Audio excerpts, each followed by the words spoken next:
O cerco está fechando. Na investigação que busca os autores intelectuais dos atos terroristas de 8 de janeiro, o próximo alvo é Jair Bolsonaro. Então, o ministro Moraes determinou nesta quinta que redes sociais enviem à PGR postagens feitas pelo ex-presidente Bolsonaro que tenham relação com eleições com o Tribunal Superior Eleitoral, o TSE, o Supremo e com as Forças Armadas.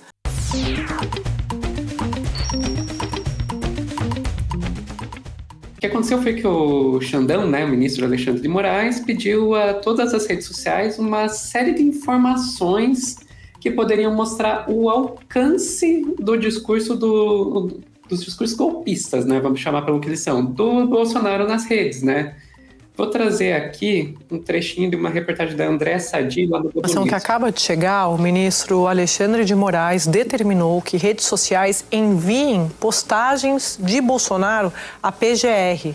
Queria mostrar aqui a nota que a gente recebeu, está aqui no nosso zap, para a gente ler juntos.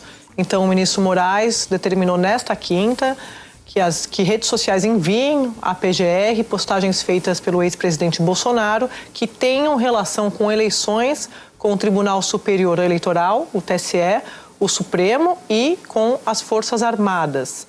Então, ali, com eleições, TSE, STF e Forças Armadas. Temas bem específicos, O ministro autorizou ainda que as empresas informem à PGR se 244 pessoas já denunciadas por terem participado dos atos de 8 de janeiro seguem ou deixaram de seguir o ex-presidente e ainda pede o ministro na nota se essas pessoas repostaram mensagens de Bolsonaro sobre temas como fraude nas eleições e intervenção militar.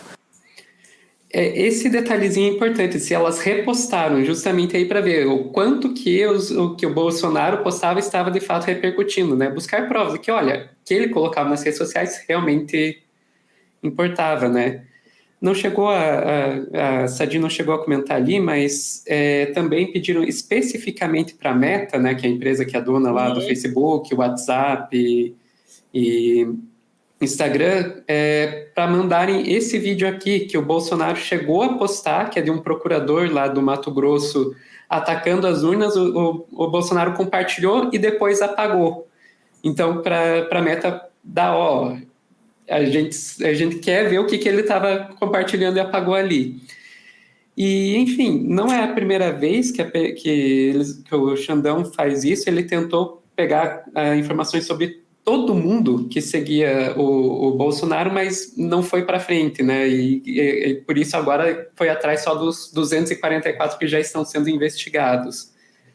Se fosse todo mundo que segue Bolsonaro, daí até eu ia estar na lista, gente? Desculpa, é pelo trabalho, trabalho. E eu acho que seria não um pouco demais, mas no sentido de que o que tem que tentar debelar é o cérebro, a estrutura de organização da extrema-direita golpista. E essa tem que debelar mesmo, esteja ela onde estiver, no Exército, esteja ela onde estiver, no Judiciário, como caso do procurador, esteja ela onde estiver, na Câmara dos Deputados, esteja o cérebro, a lógica. E os que armaram e as pessoas que, claro, perpetraram esses atos golpistas, esses crimes, porque atacar... Bom, enfim, o 8 de janeiro, já falamos 500 vezes do escândalo que foi, e a tentativa recorrente que eles têm de tentar suprimir as liberdades democráticas e impor uma ditadura. Claro que o 8 de janeiro foram menos do que eles precisavam para impor uma ditadura. Mas teve um discurso, uma narrativa construída durante 2 anos. E um discurso e uma narrativa construída durante 2 anos que eu acho que é aí que o Alexandre de Moraes pede os documentos, porque tem a ver com umas postagens que embalaram a trama golpista, embalaram o discurso golpista da extrema-direita no Brasil, que a gente não pode normalizar, ao contrário, tem que tratar como tal. O vídeo que tu falou, que ele postou e apagou de madrugada, e se eu não me engano foi logo depois do 8 de janeiro, Foi no dia 10 de janeiro, 2 dias depois. Tipo assim, aí apagou. Mas assim, tem vários, documentação eu acho que está bem pedir, tem que pedir, botar todos os documentos a rolar, inclusive os seguidores, porque estavam no ato, então aí tu tem exatamente isso, quem são, enfim, as pessoas que estavam, quem pagou a ida delas até Brasília, quem convidou para ir até Brasília, a logística da estada em Brasília, dos acampamentos golpistas que aconteceram logo depois do resultado eleitoral para inviabilizar a posse do Lula na prática, embalados no discurso golpista contra a urna e do artigo 142, acho que por isso que ele pede do Exército também, porque eles construíram uma narrativa golpista que, obviamente, não tem nenhuma base real, né, na realidade, mas eles construíram, eles vão construindo, né, vão subvertendo, vão forçando os termos jurídicos para justificar um golpe como previsto na Constituição. É isso que eles tentaram de forma escandalosa.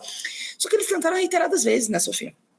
Se a gente pegar as falas do Bolsonaro nos atos golpistas durante a pandemia, aqui em Brasília, eu estou em Brasília, né, na frente ali dos espaços que aconteciam os atos, se a gente pegar a reunião dele com os embaixadores, que tornou ele inelegível, mas também pode botá-lo e deve botá-lo na cadeia, que é parte da mesma narrativa, se a gente pegar as várias entrevistas que eles dão, se a gente pegar as falas deles agora, sabe, tem um discurso meu que viralizou esse ano, foi o discurso que mais viralizou, eu não sei se chegou a bater o discurso lá contra o Vélez, o primeiro ministro da Educação do Bolsonaro, né, foi tanta gente que às vezes a gente esquece, mas que era um incompetente, um negócio escandaloso, né. Foram 5, né, ministros da Educação do Bolsonaro. Aquele viralizou, meu contra o Vélez. Mas esse que eu fiz foi contra o Eduardo Bolsonaro. O que acontece? Ele estava falando no Congresso Nacional e ele estava falando o seguinte, ele cuidava as palavras, mas, tipo assim, dava a entender, claro que teve um golpe na urna, né? Que o Lula não foi eleito, que o TSE elegeu o Lula. Então, é aquela coisa que agora eles estão mais cautelosos, porque eles falavam abertamente lá atrás, né? Tanto é que fizeram aquela coisa espalhafatosa do voto impresso para criar essa narrativa e apoiado pelo Lira na época, não o projeto, mas o Lira permitiu que mesmo a gente enterrando na comissão especial, o projeto fosse a plenário para dar narrativa para os golpistas, né, na prática, né, criou a condição para levar para plenário o projeto, foi uma votação bem apertada na época, bem apertada.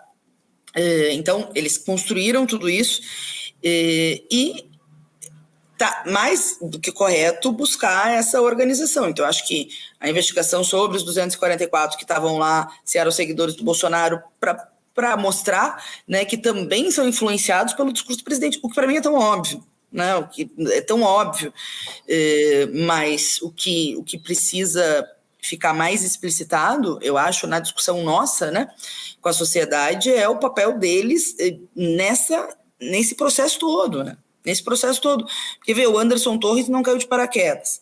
Ele era ministro da Justiça do Bolsonaro, vai para a Secretaria de Segurança do GDF. Sai exatamente um dia antes, 2 dias antes do ato do 8 de janeiro. Toda essa voz de comando, né? O papel do Exército não permitir desmontar o acampamento golpista aqui em Brasília, o papel do Mauro Cid, seja nas transações financeiras, seja, né, como ajudante de ordens aí do Bolsonaro, trocando mensagem com outros do Exército, com a mesma minuta golpista que tinha na casa do Anderson Torres, repara? Porque o ajudante de ordem, gente, é o braço direito e o braço esquerdo. Uhum.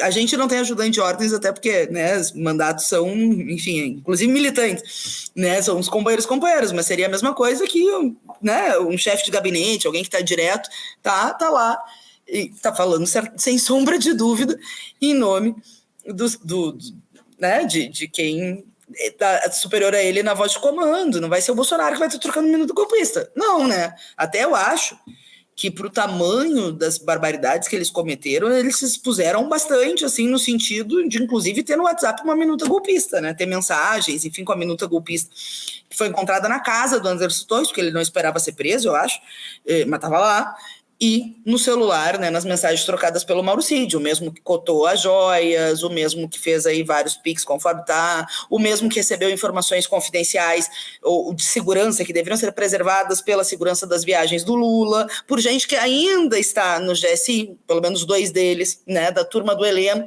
porque lá tu tem um aparelho bolsonarista, né, montada pelo Heleno, mas uma parte ainda está, né? Uma parte foi mantida pelo G. Dias, que já caiu depois do vídeo, enfim, inclusive ter feito relatórios que não condiziam com a verdade, imagine.